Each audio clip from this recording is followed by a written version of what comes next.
Hi everyone, Nick Larson here again with The Resistance, and I'm sitting here just at the end of Fatherless Day here in St. Paul, Minnesota, here at the state capitol. Sitting with me here is Josh Johnson. He's one of the event organizers, advocate, and father.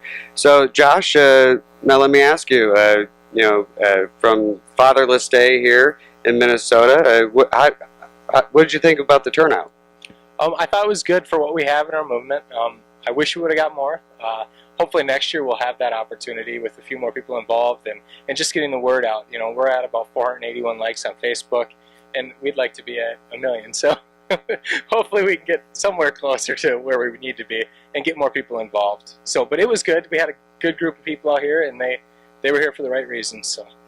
Absolutely, yeah. And we heard a lot of great stories, good music, a lot of people connected, shared information, numbers. I know myself personally, I connected with at least 5 or 6, people that I probably never would have even been able to contact or network with. So that was good right there. So, but now tell me, Josh, how did you become part of the Fathers' Rights movement? And tell us your story, how this has affected you. Well, my story, I started 31 years ago. My mom was married to my dad. Things weren't working out, so Mom decided to move out of the house when I was about 2 years old. I got to see my dad a couple times. I don't remember because I was very young. And then all of a sudden we weren't allowed to see Dad anymore, and I had never seen my dad. I became an adult. I guess I kind of took it upon myself that it should be my dad's job to find out who I am. And see what happened with me. My dad died before he got that opportunity. He died February 14th, about 2.5 years ago. That was hard. I had to deal with all that stuff, and I planned his funeral, which was really hard, not knowing someone. But I wanted to be there, and I wanted him to know that I don't blame him for what happened. I don't have any feelings or negative feelings about that. In my case, I had a son. He'll be 11 months tomorrow. I started fighting before he was born because I knew this was going to be the situation. I went and I was proactive. I talked to the county, got them on board with what I needed to do, and once I got through that, it was just a matter of going through the court systems and dealing with that. I had an ex that really didn't want me to be involved at first. I think that's kind of changed, but she still makes it hard. So. I had my first real glimpse of family court in April of this year. I got an opportunity to see just how bad it really is. I thought a really good case for equal parenting. I brought in a great plan. Basically, it was a 50-50 plan with every other Monday, Tuesday, every other Wednesday, Thursday, and then every other Friday, Saturday, Sunday. I thought it was a great plan. I thought it was going to be excellent. I was wrong. My attorney was wrong. I spent a lot of money to get nothing accomplished.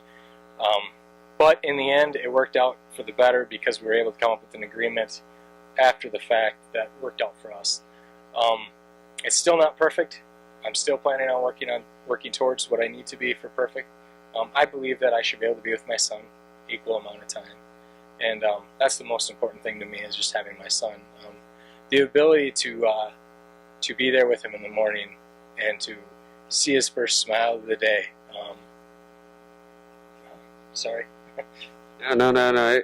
It's okay. I know it's very emotional, and I felt the same way, with my daughter, and having to take her back, and and I miss those things too. Her, waking up and, Daddy, I want a bowl of cereal, or Daddy, I want to do this. Daddy, let's go play. Stuff like that, or Daddy, tuck me in, read me a story. Those are some of the things that I missed out.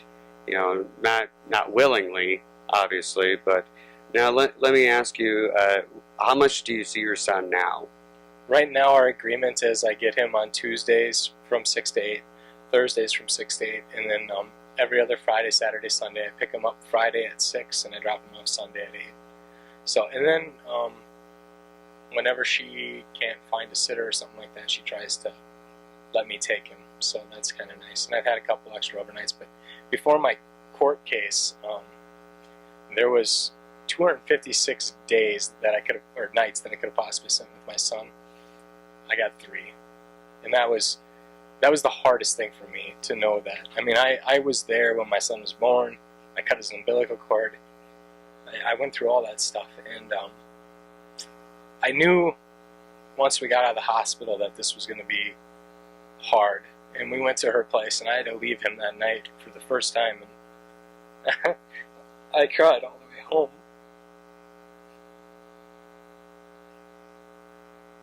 It's just, it doesn't stop. I mean, we're 11 months into this, and I'm still crying. And all I want is to be an equal. That's all I've wanted from the beginning, is just to be equal. And to get someone to see that it's so hard. It's so hard. They think it's about money, but it's not about money for me. For me, it's about being a dad. Like, I just want to be there. I want to raise my son. I want to play football. I want to play catch them. I want to teach them how to play baseball, and I will. I mean, I'll get that, but it's just hard to know how much work I have to do and to make it happen. But I will do it. I will do it till the end of time to make sure that my son knows I love him, and that's where we're at. So.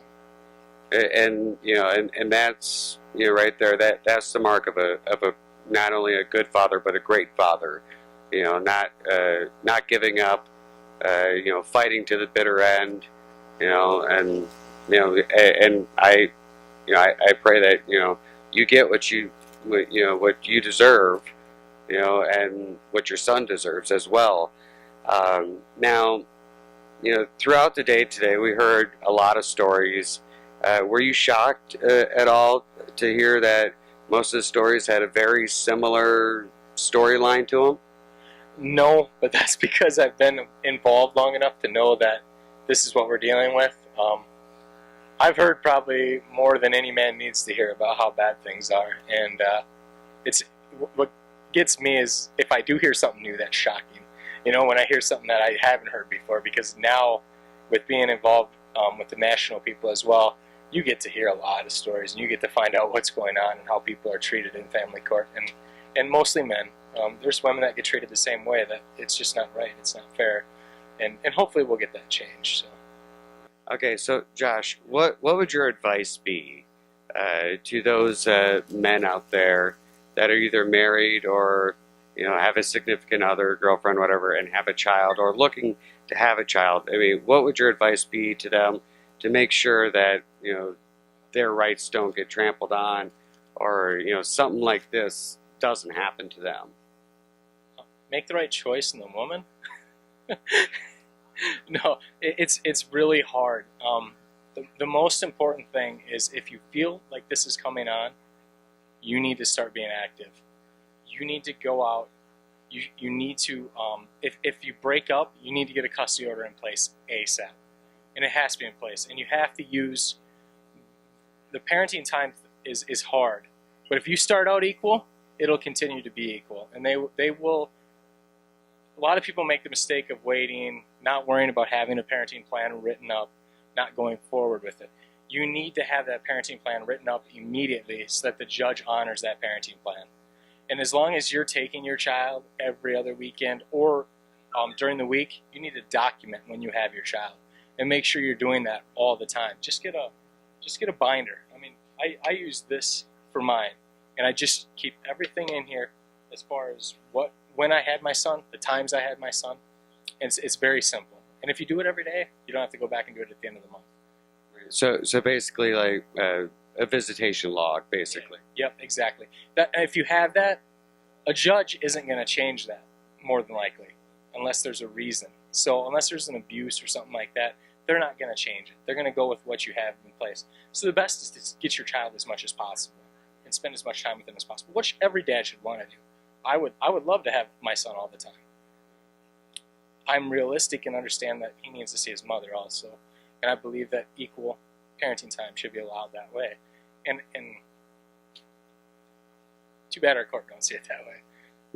Right. Well, and in speaking, of abuse and everything, with the family courts and everything, basically it's gone to the point now where, if the person feels threatened, that's assault. Do you think that that law should be repealed or fair, or what do you think about that? There's good things to every law, and there's bad things. The bad thing with this law is that it allows false claims and doesn't prosecute the false claims. So what you're allowing people to do is make a claim and not have to worry about any repercussion. And you have attorneys and just general people that know this, that will tell this person that, and then they just make the claim, and the claim stands in family court. Whether or not it's true, you don't need evidence. That's the sad part, is you don't need evidence. It can be a false claim, and it stands. It's what it is, and they allow it and continue to allow it. And I don't know how you can say or lie and have no evidence, and no one says anything. No one thinks that maybe should be removed or not allowed. It's crazy. Yeah, I know. It is really crazy. I call it the catch-all charge. So now, where could people find you to connect with you and join the movement? It's facebook.com, Minnesota Fathers for Kids. And Fathers for Kids is the word fathers, the number 4, and then kids. And you can get us on there and like our page. You can message us personally. If you want something posted anonymously, we will do that. No one will ever know it was you who posted it. It'll all be done, and we'll get, if you have questions, we have tons of people who have dealt with this on that page. They can guide you in the right direction, lead you to where you need to be. So, yeah, just check out our Facebook page. Okay, so one last question. Any chance we can see another Fatherless Day in this year? It's a very strong possibility. I know we're working towards trying to get something done when we actually have House and Senate members in place so that we can talk to them. So hopefully we can get something done yet this year and go forward with it. It gets cold here in December. I don't know if you know that, but that's kind of November, December is probably when it'll happen. So if we can get something going, so. Yeah, it usually gets cold around October. Yeah, being a native Minnesotan, yeah, I know that very well, and yeah. So, well, thank you very much, Josh, for talking with me and organizing this event, bringing all the fathers, well, not only just fathers, but their significant others, women that also believe that fathers should have equal rights as well. And actually, I think we have more women than guys here today. Yeah, we did. It's amazing how it turns out that way, that there's a lot of women that support this, and a lot of them have seen it because they've been with someone that's dealing with it, and that's the key. Once people see what's going on, they go, whoa. Or it's their son. So. Okay, well, thank you very much, Josh. And